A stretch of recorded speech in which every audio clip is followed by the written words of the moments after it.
اعوذ باللہ من الشیطان الرجیم بسم اللہ الرحمن الرحیم الحمدللہ رب العالمین وصلی اللہ علی محمد وآلہ الطیبین الطاہرین المعصومین اللہم صلی علی محمد وآل محمد وعجل فرجہم۔ سامعین محترم، ناظرین کرام، آپ کی خدمت میں انشاءاللہ تعالی آج سے سلسلہ تلاوت کلام پاک شروع ہو رہا ہے، اور اس سلسلہ تلاوت میں انشاءاللہ تعالی اپنے سامعین کی خدمت میں مکمل قرآن جز در جز، پارہ در پارہ، بہت ہی خوبصورت آواز میں، جو کہ قاری الشیخ میثم التمار، جن کا تعلق عراق سے ہے، اور وہ حرم امام حسین علیہ السلام میں بھی قاری ہیں، اور ایک انتہائی پرکشش اور لطیف آواز میں اپنے ناظرین اور سامعین کو تلاوت قرآن پاک کا یہ سننے کا شرف حاصل ہوگا۔ آج کی اس تلاوت میں سورۃ فاتحہ سے چونکہ آغاز ہوگا، اور ہم چاہتے ہیں کہ اپنے سامعین کی خدمت میں ہر پارے سے پہلے اس پارے کی مختصر اہمیت اور اس کے متعلق چند تحقیقی باتیں بھی اپنے سامعین کی خدمت میں پیش کریں، تاکہ تلاوت کرنے کے وقت یا سننے کے وقت انہیں اندازہ ہو کہ فلاں موضوع کو قرآن کے کس پارے میں تلاش کیا جا سکتا ہے۔ تو قرآن کا آغاز ہوتا ہے سورۃ الکریم، بہت ہی عظیم سورہ فاتحہ سے۔ یہ سورہ قرآن کریم کا افتتاحیہ ہے، اس سے قرآن کا آغاز ہو رہا ہے، اور اہل تحقیق کے نزدیک قرآنی صورتوں کے نام توقیفی ہیں، یعنی خود رسول کریم صلی اللہ علیہ وآلہ وسلم نے تمام صورتوں کے نام بحکم خدائے ذوالجلال معین فرمائے تھے۔ اور اس سورہ فاتحہ کی عظمت احادیث میں بھی وارد ہوئی، اور اس سورہ کو فاتحۃ الکتاب، کتاب کا افتتاحیہ بھی کہا گیا۔ اور سورہ حجر میں ارشاد ہوا وَلَقَدْ آتَيْنَاكَ سَبْعًا مِنَ الْمَثَانِي وَالْقُرْآنِ الْعَظِيمِ، اور بتحقیق ہم نے آپ کو بار بار دہرائی جانے والی 7 آیات اور عظیم قرآن عطا کیا ہے۔ 7 مثانی سے مراد بالاتفاق سورہ حمد ہے، اور اس بات پر بھی تمام مفسرین متفق ہیں کہ سورہ حجر مکی ہے، بنابراین سورہ حمد بھی مکی ہے۔ البتہ بعض مفسرین وہ اس سورہ کے متعلق سورہ مدینہ کا بھی ذکر کرتے ہیں کہ یہ سورہ فاتحہ جو ہے یہ مدینہ میں نازل ہوا۔ تعداد کے اعتبار سے کہ اس سورہ کی آیات کتنی ہیں، تقریباً تمام مفسرین کا اتفاق ہے کہ سورہ حمد 7 آیات پر مشتمل ہے، لیکن اس بات میں اختلاف ہے کہ بسم اللہ الرحمن الرحیم سورہ حمد کا جز ہے یا نہیں ہے۔ بسم اللہ کو سورہ کا جز سمجھنے والوں کے نزدیک صراط الذین سے آخر تک ایک آیت شمار ہوتی ہے، اور جو لوگ اسے جز نہیں سمجھتے وہ غیر المغضوب علیہم کو ایک الگ آیات قرار دیتے ہیں۔ مکتب اہل بیت علیہ السلام میں بسم اللہ الرحمن الرحیم سورہ توبہ کے علاوہ تمام سوروں کا جز ہے۔ سورۃ فاتحہ کی فضیلت کے لیے یہ بات کافی ہے کہ اللہ سبحانہ و تعالیٰ نے اسے پورے قرآن کا ہم پلہ قرار دیا۔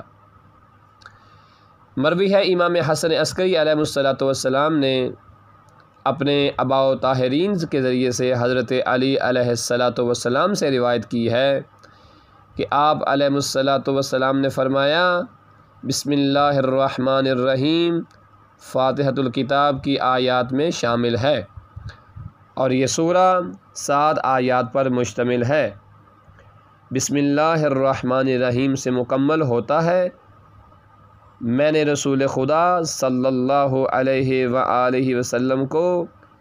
یہ ارشاد فرماتے ہوئے سنا ہے کہ ان اللہ عز وجل قال لی یا محمد وَلَقَدْ آتَيْنَاكَ سَبْعًا مِّنَ الْمَثَانِي وَالْقُرْآنَ الْعَظِيمِ۔ اللہ تعالیٰ نے مجھ سے فرمایا، اے محمد، بتحقیق ہم نے آپ کو 7 مثانی اور قرآن عظیم عطا کیا ہے۔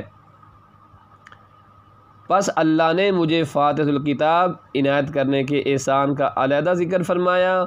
اور اسے قرآن کا ہم پلہ قرار دیا۔ بے شک فاتحۃ الکتاب عرش کے خزانوں کی سب سے انمول چیز ہے۔ سامعین محترم، اس لیے یہ ذکر کرنا ضروری تھا کہ کم از کم ہمارے سامعین اور ناظرین کے علم میں یہ بات ہونی چاہیے کہ جو فاتحہ ہے، جسے سورۃ الفاتحہ کہا جاتا ہے، سورۃ حمد کہا جاتا ہے، یہ عام سورت نہیں ہے۔ پروردگار نے قرآن کے ہی اندر اس سورہ کو ہم پلہ قرآن قرار دیا ہے۔ اس کے بعد قرآن کا دوسرا سورہ جو ہے وہ شروع ہوتا ہے، لیکن اس سے پہلے ایک بات اور ذکر کر دی جائے کہ بسم اللہ الرحمن الرحیم ہر سورہ کا سوائے سورۃ توبہ کا جز ہے، اور مومنین کی علامات میں سے ہے کہ وہ اس آیت کریمہ میں بالخصوص بسم اللہ الرحمن الرحیم کو جو جزو ہر سورہ کا جزو قرار دیا گیا سوائے سورۃ توبہ کے، بسم اللہ الرحمن الرحیم روایات اور احادیث سے ثابت ہے کہ مومن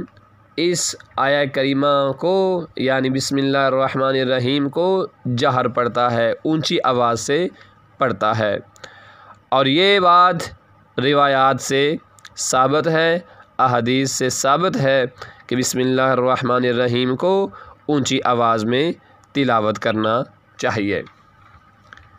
اس کے بعد اپنے سامعین کی خدمت میں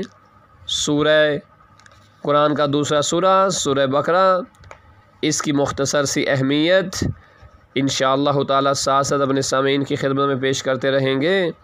اور ناظرین اس سے استفادہ کرتے رہیں گے۔ سورہ البقرہ قرآن مجید فرقان حمید کا سب سے بڑا سورہ ہے۔ سورہ بقرہ کو بہت اہمیت حاصل ہے،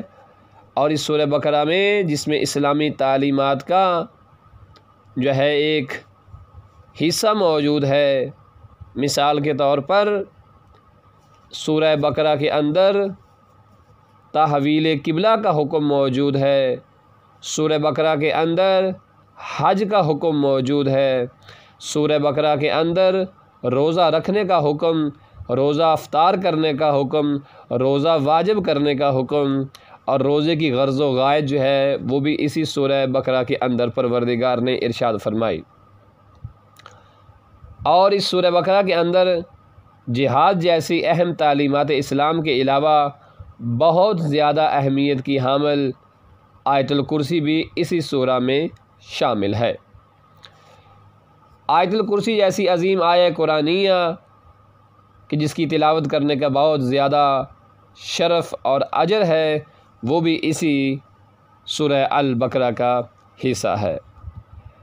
اب اگلا مرحلہ آتا ہے کہ اس سورہ کو سورہ البقرہ کیوں کہا جاتا ہے؟ تو عربی میں بقرہ گائے کو کہتے ہیں۔ اس سورہ میں گائے سے مربوط ایک اہم ترین واقعہ بیان ہوا ہے، چنانچہ اسی مناسبت سے اس سورہ کو سورہ بقرہ کہا گیا ہے، اور یہ وہی واقعہ ہے جو جناب حضرت موسیٰ علیہ السلام کے دور میں جو ہے واقع ہوا، جس کی مکمل تفصیل آنے والی آیات اور اس سورت کے اندر موجود ہے، جس سے انشاءاللہ تعالی ہم اپنے سامعین اور ناظرین کو محظوظ کرتے رہیں گے۔ اب آپ کی خدمت میں تلاوت پیش کی جائے گی کہ جو تلاوت